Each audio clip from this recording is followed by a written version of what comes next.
one of the very first bites they go to is start smashing these blueback herrings up on these shallow bars, these sandbars, and it's just the most amazing bite that you've ever seen. You know, your whole bar can just erupt into explosions of fish busting on these herring. Amazing time to fish topwater lures. Gets a lot of fishing pressure to guys that figured this out, right? So when this really starts going, it gets a little bit tricky. One of the neat ways that I fish this bait is with a topwater, and it's pretty common to fish it that way. But I hold my cast a lot when I'm fishing around these guys, and I've used this technique to great success fishing for smallmouth up in this part of the country. And I'll just give you a quick example of it. We're fishing wherever we may be, and you see a fish bust, you know, 100 yards away.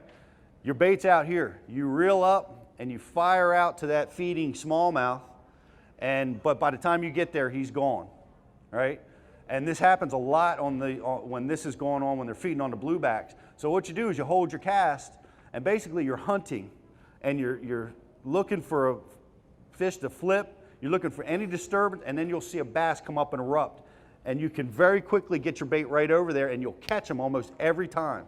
You know, but if you're fishing, by the time you get that bait reeled in and get over there, his activity level's gone, or he may have chased that bait 20 feet down the bank or wherever he's gone. So just a little tip on topwater fishing is a lot of time when I'm getting those random blow-ups, if I feel like I'm around the quality fish, and I'll actually hold my cast. One time in a tournament on Lake Hartwell, I held my cast. In a tournament, I didn't make a cast for 45 minutes. That's it's impossible to do that. It's like slow death.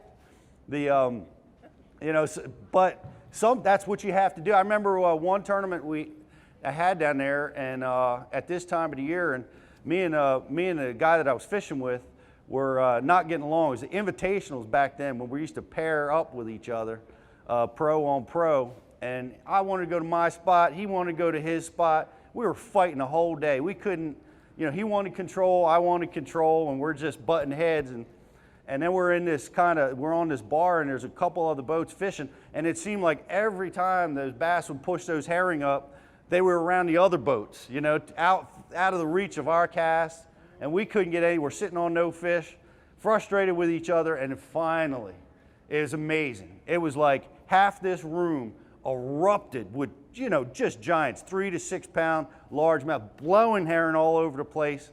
And it's just, you know, we were both holding our casts, perfectly ready to capture on this thing. And I'm right-handed, I go to roll cast. He was left-handed, he rolled cast, and our spooks wrapped right around each other and tied up. So we didn't have much to talk about after that either. But they came up, they went down, and that was it. So, but it happens fast. It happens real fast, especially as you get late into the summer and the hot summer weather. You know, if you, like, I'm not talking about, you know, just a carp rolling or catfish blurbing, or sometimes you'll see different fish species. I'm talking about when you see a fish roll busting on bait, most of the times you'll be able to distinguish that because you'll see some type of fish scooting out of the way, right? That'll be a surefire indication this is a feeding fish, right? So if you've got that going on around you, try holding your cast for a little while, and so you can get your bait right on top of it, right when he's up there.